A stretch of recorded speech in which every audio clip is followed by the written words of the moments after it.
12 April রোববার বিকেল 5টায় খালেদ মহিউদ্দিন আছে এডিএসপিকে জানিয়ে দিচ্ছে শিরোনাম। জামায়াতের বিচার শিগগিরই হচ্ছে আইন, বাজেট অধিবেশনে উঠছে বিল, জানালেন আইনমন্ত্রী। সিটি নির্বাচনের প্রতীক বরাদ্দ নিয়ে সংরক্ষিত নারী আসনে প্রার্থীদের ক্ষোভ, নারীকে হেয় করার অভিযোগ।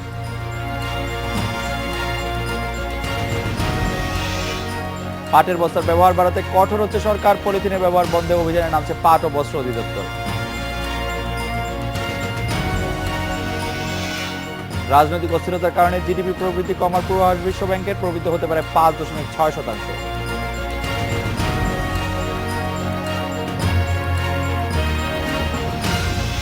ঢাকা উত্তর সিটি কর্পোরেশনের মেয়র পদপ্রার্থী তাবিথ আওয়াল, মাহিবি চৌধুরী সহ বেশ কয়েকজন নির্বাচনে সেনা মোতায়েনের দাবি জানিয়েছেন। তবে আরেক প্রার্থী আনিসুল হক বলেছেন এর প্রয়োজন নেই, সেনা মোতায়েনের ব্যাপারে পরে সিদ্ধান্ত হবে জানিয়ে প্রার্থীদের হয়রানি না করতে পুলিশকে নির্দেশ দেন প্রধান নির্বাচন কমিশনার। ঘরে থাকতে পারছেন না, রাস্তায় থাকতে পারছেন না। প্রধান নির্বাচন কমিশনার সহ বাকি সব কমিশনার ও নির্বাচন কমিশনের সিনিয়র কর্মকর্তারা উপস্থিত হন ঢাকা উত্তর সিটির মেয়র, সাধারণ কাউন্সিলর ও সংরক্ষিত মহিলা কাউন্সিলর প্রার্থীদের সাথে এই মতবিনিময়ে। প্রার্থীরা নির্বাচনে কালো টাকা ও পেশি শক্তির ব্যবহার বন্ধ, নির্বাচনী খরচ কমানো, সবার জন্য সমান ক্ষেত্র তৈরি, গণমাধ্যমে সবাইকে সুযোগ দেয়া, আইনশৃঙ্খলা পরিস্থিতির উন্নতি ঘটানো এবং সেনা মোতায়েনের দাবি জানান কেউ কেউ। বিএনপি সমর্থিত তাবিথ আওয়াল অবৈধ অস্ত্র উদ্ধারের দাবি তোলেন। ঘরে থাকতে পারছেন না, রাস্তায় থাকতে পারছেন না, কোনো এখানে যেতে পারছেন না, হুমকি মুখে আসেন। এই জন্য বলছি যদি সেনাবাহিনীকে মোতায়েন করা হয় তাহলে ওই কনফিডেন্সটা ফেরত চলে আসবে, ওই আস্থার জায়গাটাতে আমি আসতে পারবো। পুলিশ এখনো সেই আস্থা অর্জন করতে পারেনি, সেজন্য সেনাবাহিনী আস্থা অর্জন করতে পেরেছে। সেনাবাহিনী রাস্তায় থাকবে এই ঘোষণাটাই একটা পারসেপশন তৈরি করে। যে ভীতিকর পরিবেশ আছে এবং সকলের যে কাজ করার যে জায়গাটা সেটা এখনো নিশ্চিত হয়েছে এরকম দেখতে পাচ্ছি না, এবং অনেক ক্ষেত্রে আমরা দেখতে পাচ্ছি যে অনেক কর্মীদের হুমকি দেওয়া হচ্ছে। যত বেশি সম্ভব নির্বাচন কমিশন যেন এই দাবিগুলো মেনে নেন। ব্যক্তিগতভাবে আমিও আমার আপ্রাণ চেষ্টা করছি যে কোনো আইন যেন ভঙ্গ না হয়। প্রধান নির্বাচন কমিশনার বলেন, নিরপেক্ষ নির্বাচন করতে কর্মকর্তাদের আর প্রার্থীদের হয়রানি না করতে পুলিশকে কঠোর নির্দেশ দেওয়া হয়েছে। কেউ যেন অযথা হয়রানির শিকার না হন, প্রার্থীরা যেন সুন্দরভাবে তাদের প্রচারণা চালাতে পারেন। যেভাবেই হোক আমরা সর্বোচ্চ শান্তিপূর্ণ ব্যবস্থা নিশ্চিত করব যাতে করে প্রতিটি ভোটার নির্বিঘ্নে ভোট কেন্দ্রে যেতে পারেন। সিইসি বলেন, এই নির্বাচনকে অবাধ, নিরপেক্ষ ও সুষ্ঠু করতে সর্বোচ্চ চেষ্টা করছে কমিশন। বাকি দায়িত্ব প্রার্থীদেরও পালন করতে হবে। আসমামিতা, ইন্ডিপেন্ডেন্ট নিউজ, ঢাকা। স্থানীয় সরকার নির্বাচনে সংরক্ষিত নারী আসনের প্রতীকের মাধ্যমে রাষ্ট্রীয়ভাবে নারীকে হেয় করা হচ্ছে। শুধুমাত্র নারীদের ক্ষেত্রে ব্যবহার করা হচ্ছে পিঞ্জর, শিলপাটা, কেতলির মতো প্রতীক। এসব প্রতীক নারী অগ্রগতির পথে সেকেলে ধারণাকে উস্কে দিচ্ছে বলে মনে করছেন ঢাকা সিটি নির্বাচনের সংরক্ষিত আসনের প্রার্থীরা।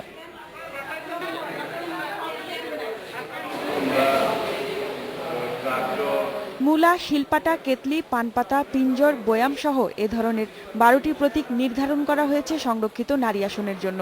ঢাকার 2 সিটি কর্পোরেশনের মোট 31টি ওয়ার্ডে এসব প্রতীক নিয়ে মাঠে নেমেছে সংরক্ষিত নারী আসনের প্রার্থীরা। নির্ধারিত প্রতীক নারীদের প্রতি ঋণাত্মক ধারণা দেবে বলে এসব ব্যবহারে আপত্তি অনেক প্রার্থীর। প্রতীকগুলো নারীকে একটা নির্দিষ্ট গণ্ডিতে রাখার মানসিকতার প্রকাশ বলে মনে করছেন তারা।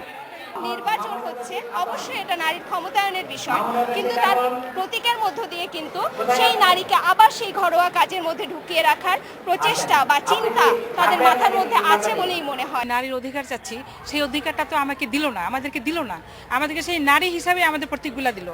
গত 20 বছর ধরে রাষ্ট্র পরিচালনা করছেন 2 জন নারী। সরকারি, বেসরকারি সহ সব ধরনের চ্যালেঞ্জিং পেশায় প্রতিনিধিত্ব করছেন নারীরা। সেখানে রাষ্ট্রীয়ভাবে এসব প্রতীক ব্যবহার নারীর প্রতি বৈষম্যমূলক আচরণের প্রকাশ বলে মনে করছেন অনেকেই। প্রতীক এগুলো কিন্তু কোনো নিছক বিষয় না। এক একটা প্রতীক, এক একটা ভাষা, এক একটা শব্দ মানে এক একটা কনটেক্সটকে প্রতিফলন করে এবং এটার তাৎপর্য আছে, ফলে এগুলোকে উড়িয়ে দেওয়া যায় না। যখনই একটা নারীকে খাঁচা প্রতীক দেওয়া হচ্ছে কিংবা তাকে মূলা প্রতীক দেওয়া হচ্ছে, তাকে শিল্পাটার প্রতীক দেওয়া হচ্ছে, এটার ইন্ডিকেশনটা এরকমই থাকছে যে তার পরিধি আসলে ওই ঘরকন্যার ভিতরে। ফলে যেই জায়গা থেকে এই নারীরা আসছে প্রতিনিধিত্ব করতে, সেই জায়গাটা কিন্তু সঠিক প্রতিফলন এখানে হচ্ছে না।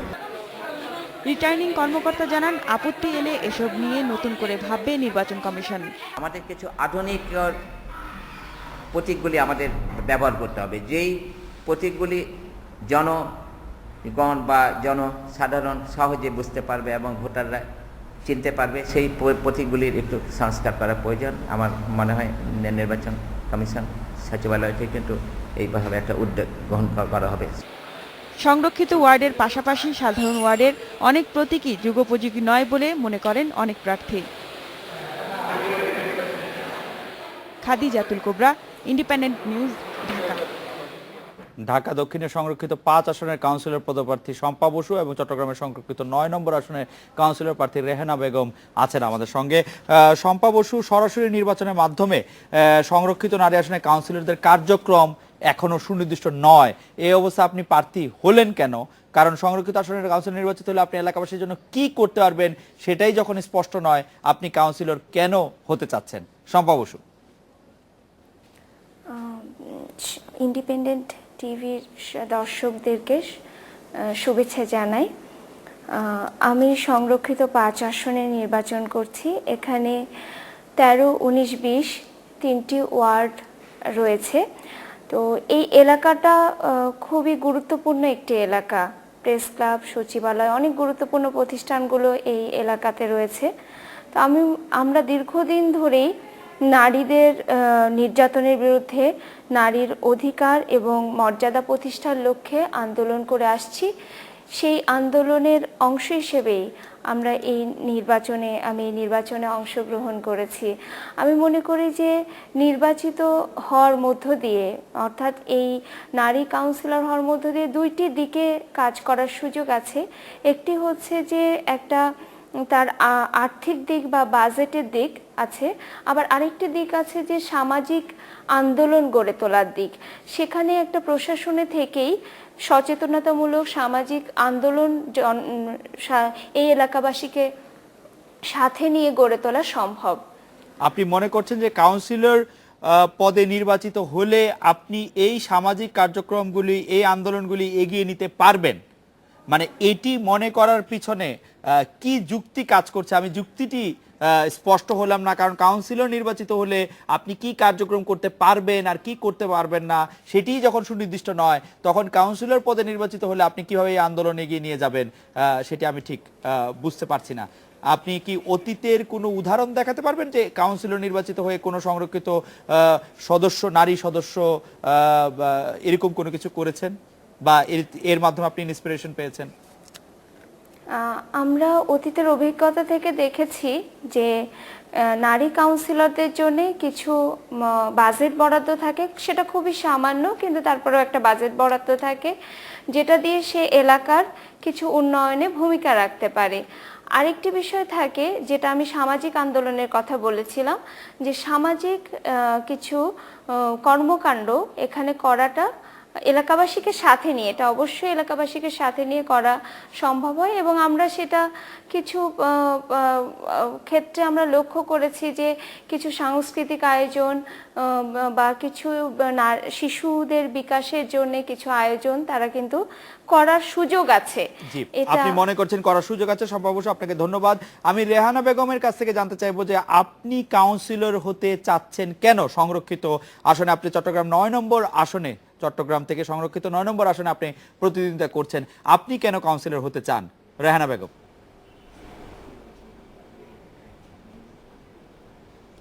ধন্যবাদ আপনাকে।